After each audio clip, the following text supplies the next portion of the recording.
Hey there. I thought today I would share some of my guitar collection with you all, starting with this Charvel Model 4, which was the first real guitar that I was able to buy after saving up for a long time washing dishes.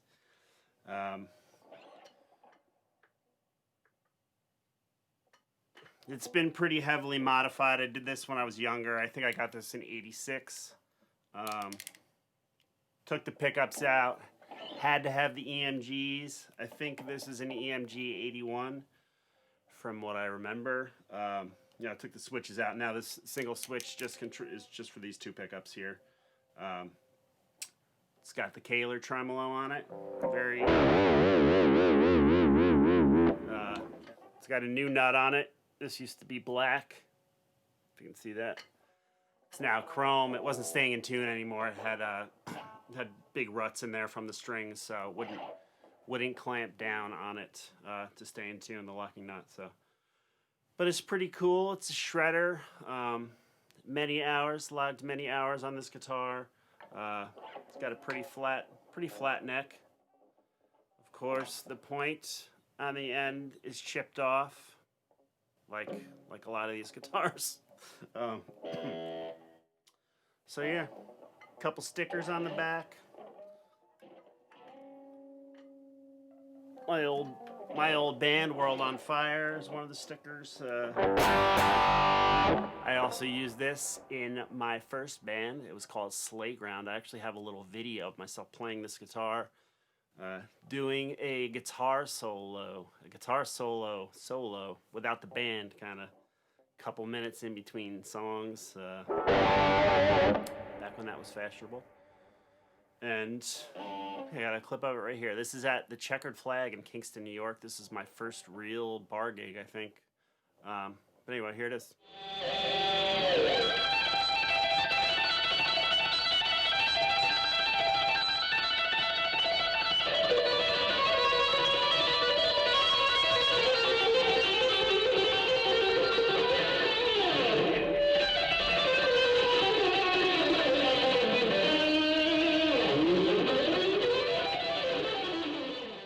Pretty fun, right? Not bad for a 16-year-old kid, 16 or 17-year-old kid.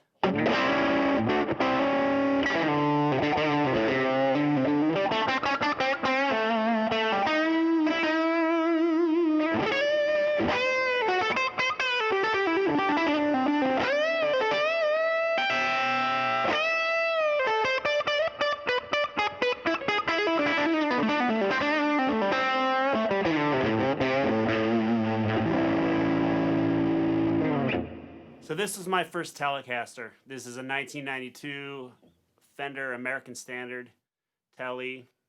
I've done a ton of modifications to this guitar, starting with the control plate here. Swap that, turn that around, moved the tone knob out, and moved the volume knob over here and the switch back here. So it just makes it easier to switch from the neck pickup to the bridge pickup when you're playing, It's tough on a regular Tele to do that quickly because you gotta kind of grab it and move it over. This way, I can...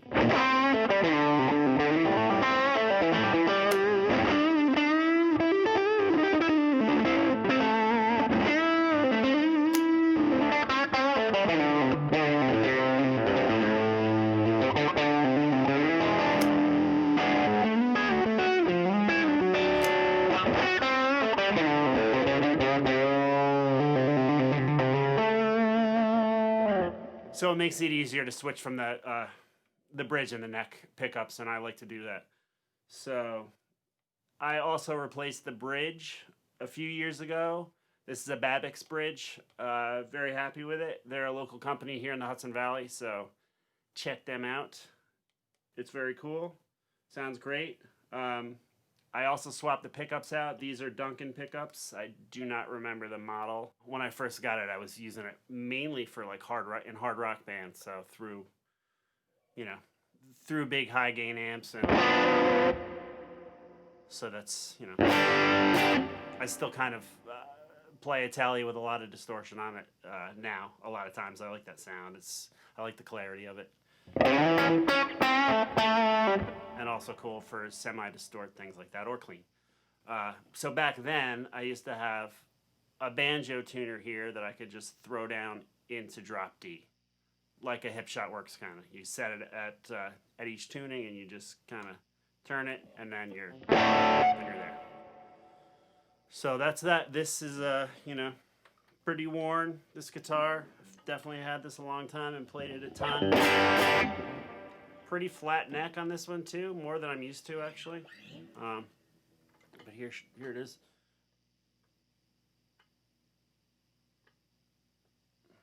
Switch the pickguard. This thing is, everything's been switched on this, so that's that.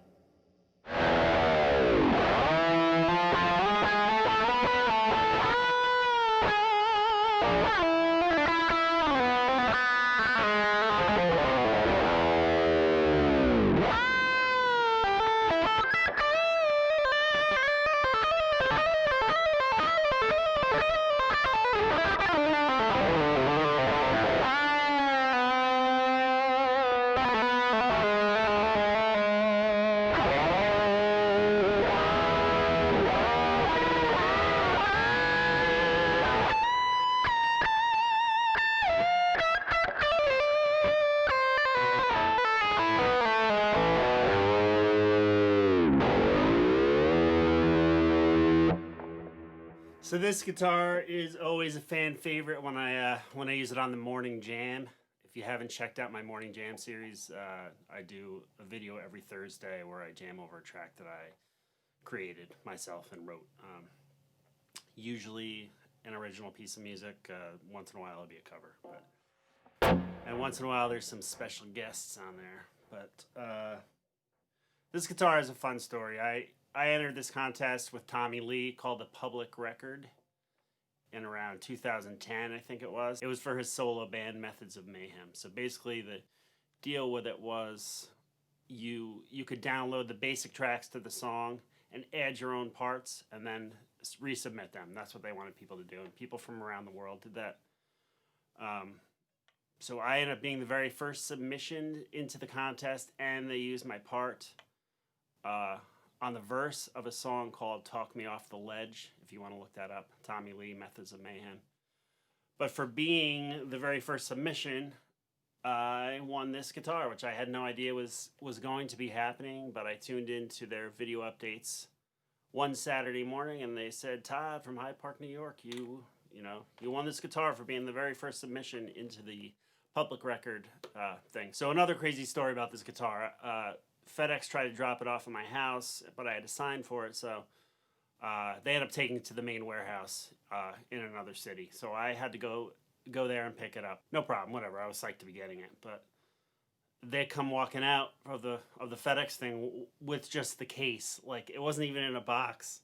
So this thing came all the way from California in just the guitar case with a little bit of a packing tape wrapped around the case. So the case got kind of jacked up, but whatever about that. The guitar was perfectly in tune when I opened the case up. So, but I don't know, pretty cool story. So a friend of mine made me this. This is the record. And I have a small credit, very small, teeny tiny print, barely can read it on the song. So that's pretty cool.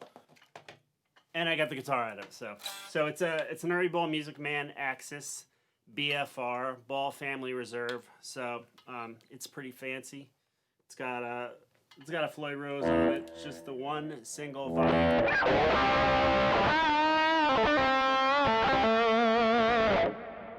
And bridge or neck or both.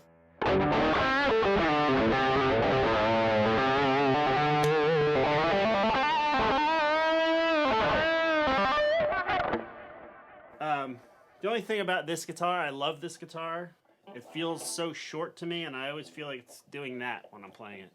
Sitting down, standing up is no problem, but just feels, it's very compact.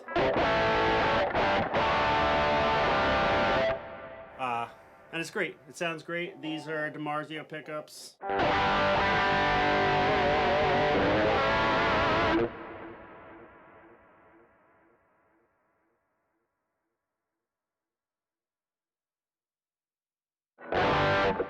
So that's the story behind that one.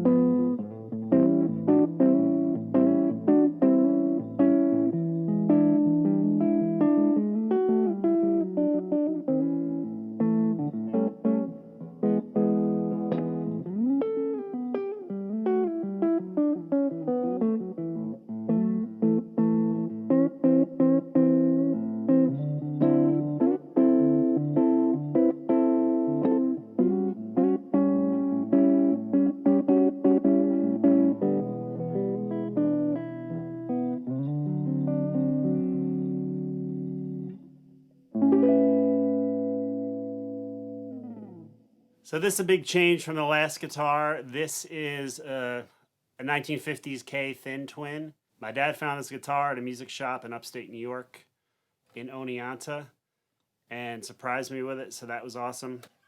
This is a great sounding guitar. It's super vibey.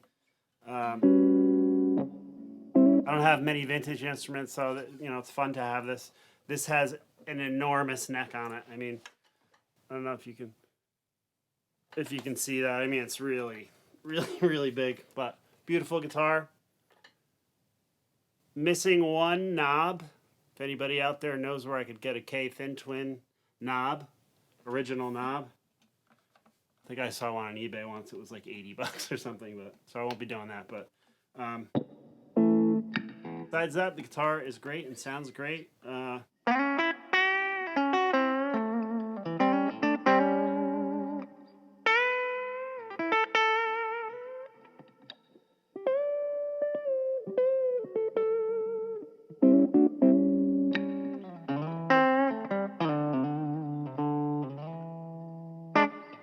So anyway, this is the K Thin Twin. Thanks for watching, and please subscribe to my channel if you dug this video, and don't forget to check out my Morning Jam videos every Thursday right here on my YouTube channel. Take care.